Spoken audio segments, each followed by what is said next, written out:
শিয়ালও যখন এভাবে একের পর এক পিঠা পাচ্ছিল, হঠাৎই পিঠা পারতে পারতে সে নিজেই একটা পিঠায় রূপান্তরিত হয়ে যায়। এরপর তাদের দুজনের মধ্যে খুব ভয়ানক একটা যুদ্ধ শুরু হয়ে গেল, যেখানে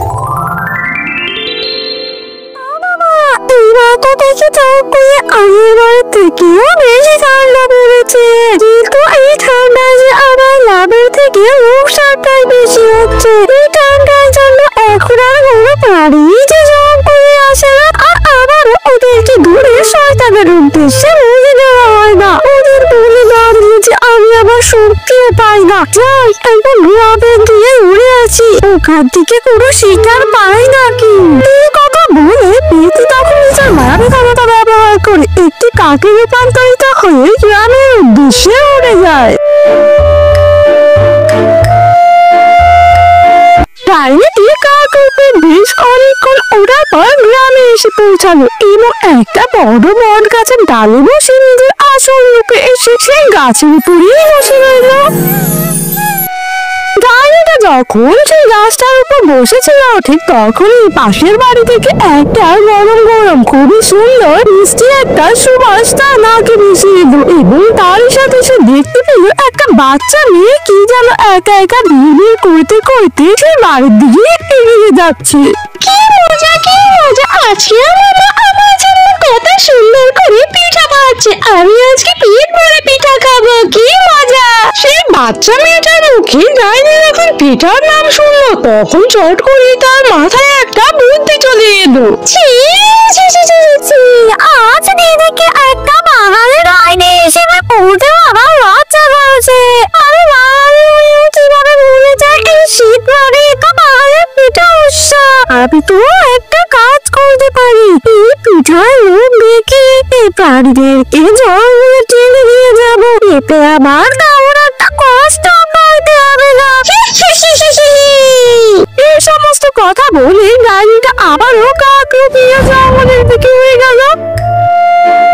জঙ্গলে পৌঁছে ডাইনি একটা জাদুর মই দেখে নিজের ঘরে বসে কিছু মন্ত্রতন্ত্র করতে লাগে। তার পাশেই ছিল কিছু পিঠা এবং কিছু জড়িবুটি, সাথে ডাইনির আশেপাশে আরো নানান জাদুকরি জিনিসে ভরপুর ছিল। আর ডাইনিটা সেই জাদুর মই দেখে এক মনে মন্ত্র বিড়বিড় করে কিছু একটা জাদু করেছিল। বেশ অনেকক্ষণ এমনভাবে চলার পর হঠাৎ একটা জাদুর হাড়ি থেকে বেরিয়ে এলো একটা জাদুকরি গাছ। অবশেষে আমার জাদু আমি যেটা চেয়েছিলাম সেই মতোই সব হয়েছে। এখন এই গাছটা পুঁতে দিয়েই বুঝতে পারবো আবার জাদু সঠিক হয়েছে নাকি হয়নি। এবার ডাইনি নিজের মায়াবী ক্ষমতা ব্যবহার করে সেই চারা গাছটা তার কুটিরের বাইরে রোপণ করে দিল।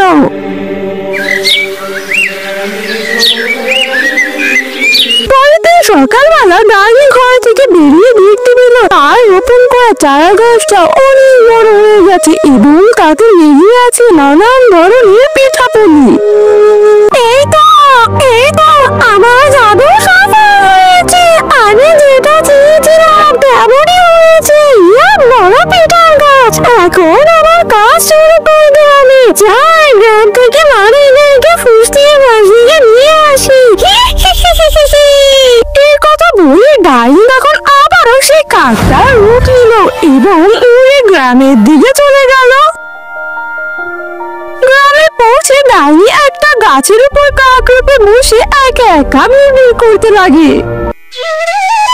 পিঠাগুলোর কি যে স্বাদ, আমার মুখে এখনো লেগে আছে। যদি আমি আরো একটু বড় হতাম সেই পিঠার গাছটা থেকে ইচ্ছে মতো পিঠা পেরে নিয়ে আসতাম আর পেট ভরে খেতাম। জীবনে প্রথমবার জঙ্গলের মাঝে পিঠার গাছ দেখলাম, আর পিঠার গাছের পিঠাগুলো যে মজা বলে বোঝানো যাবে না। কাক রূপে ডাইনি যখন একা একা এইসব বিড়বিড় করছিল, নিচে থাকা একটা শিয়ালি এইসব শুনে তাকে প্রশ্ন করলো, কাক তোর মাথা টাকা ঠিক আছে নাকি? তুই এইসব কি বলছিস? পিঠা আবার গাছ হয় নাকি? আবার তুই বলছিস সেই পিঠার গাছ থেকে পিঠাও খেয়েছিস? আরে আমার মাথায় একদম ঢোকাতে শিয়ালিনি, তুমি হয়তো বিশ্বাস করবে না। জঙ্গলে থাকা এক পরী সেই পিঠার গাছটা তৈরি করে নিয়েছি, আর আমিও ওইখান থেকে পিঠা নিয়েছি। বিশ্বাস না হলে তুমি আমার সাথে চলো, আমি তোমাকে দেখাই। তুই সত্যি বলছিস তো কাক, নাকি আমার সাথে আবার ছলচাতুরি করার চেষ্টা করছিস? তুই ছলচাতুরি করার চেষ্টা করলে তোর পরিণতি কিন্তু খুবই খারাপ করবো আমি। তুই কিন্তু আমায় চিনিস না।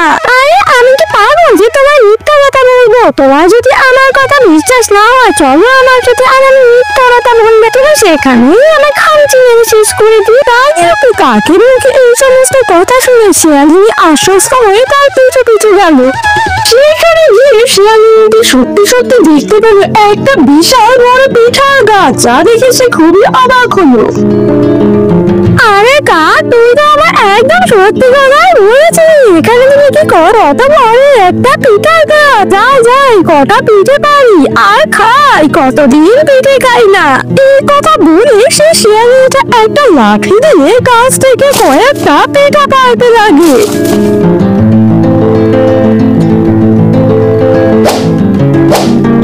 শিয়ালিনী যখন এভাবে একের পর এক পিঠা পাড়ছিল, হঠাৎই পিঠা পাড়তে পারতে সে নিজেই একটা পিঠায় রূপান্তরিত হয়ে যায় এবং সেই পিঠাটা উড়তে উড়তে সে জাদুর পিঠার গাছে সেটে যায়।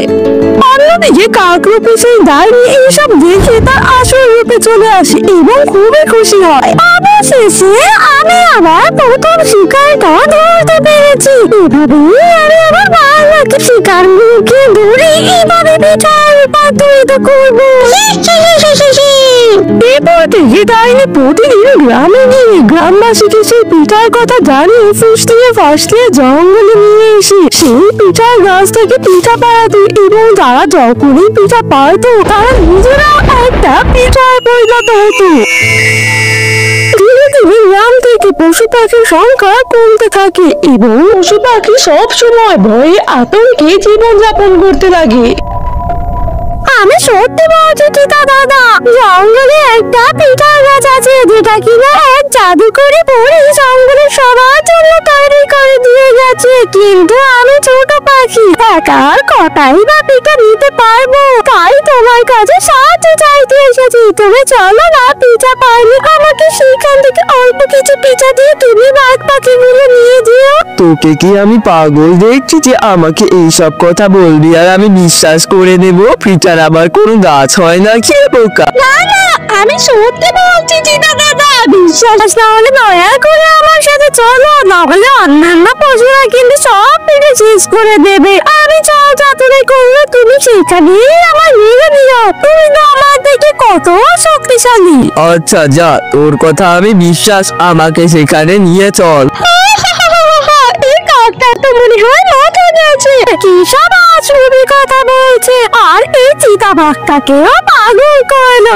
এদের কথা চিন্তা করে আমার লাভ নেই, আমি একটু শান্তিতে ঘুমিয়ে নি। পাশের গাছে থাকা একটা ডাইনি তাদের কথা শুনে এই কথা বললো, আর সেই কাকটা সেই চিতাবাঘটাকে তার সাথে নিয়ে যেতে থাকলো। একদিন সেই ডাইনি এক গৃহস্থের বাড়ির পাশে থাকা একটা বড় নারকেল গাছে বসেছিল। ঠিক তখনই সে দেখতে পেল সেই কাকটা একটা বাচ্চা মেয়ের সাথে কি যেন কথা বলছে। আরে এত ভয় পেও না, তুমি চুপচাপ আমার সাথে চলো, আমি তোমাকে অনেক পিঠে পেরে দেবো। তুমি সেখান থেকে পিঠে নিয়ে বাড়ি ফিরে এসো। না কাকু, আমি যেতে পারবো না, আমাকে মা যেতে দেবে না। আমি যদি মা আমাকে খুব বকবে। এত ভয় পেয়ে চলে নাকি? তুমি আমার সাথে চলো, তোমার মা জানার আগেই আমি তোমাকে তোমার বাড়ি দিয়ে যাবো। সত্যি বলছি কাকু, তাহলে আমরা নিয়ে চলো, কিন্তু আমাকে তাড়াতাড়ি বাড়ি দিয়ে যাবে। আচ্ছা আচ্ছা, তাই হবে, এখন চলো। এই বলে কাকটা সেই বাচ্চা মেয়েটাকে তার সাথে নিয়ে যেতে থাকে। অন্যদিকে নারকেল গাছে বসে থাকা ডাইনিটা এই সমস্ত কথা শুনে বলল, তারা বিষয়টা তো ঠিক সুবিধায় নয়। এই কাকটা গতবারও পিঠার গাছের কথা বলে একজনকে নিয়ে গেল, সেই লোকটা আর ফিরল না। আর আজকে বাচ্চা মেয়েটাকে নিয়ে যাচ্ছে। না না, ওর পর পিছু নিতে হবে, দেখতে হবে ও কি করে। এই পিতৃ যখন নিজের মায়াবী ক্ষমতা ব্যবহার করে তাদের পিছু নিল।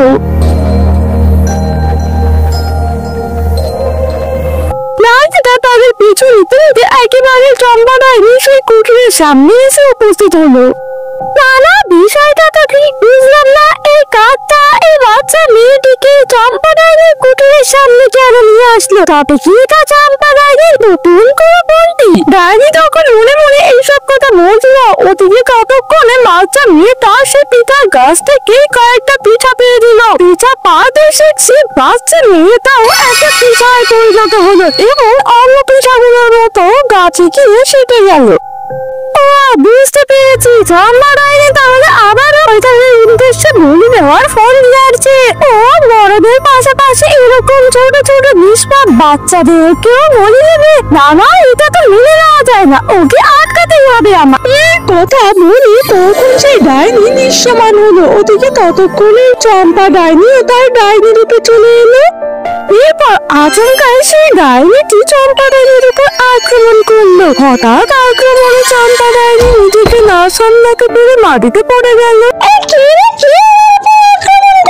আরে চম্পা ডাইনি, তোর সাহস তো কম না, তুই এই বনে আমার কুটিরের সামনে এসে আমার উপর আক্রমণ করছিস। দাঁড়া, তোকে দেখাচ্ছি মজা।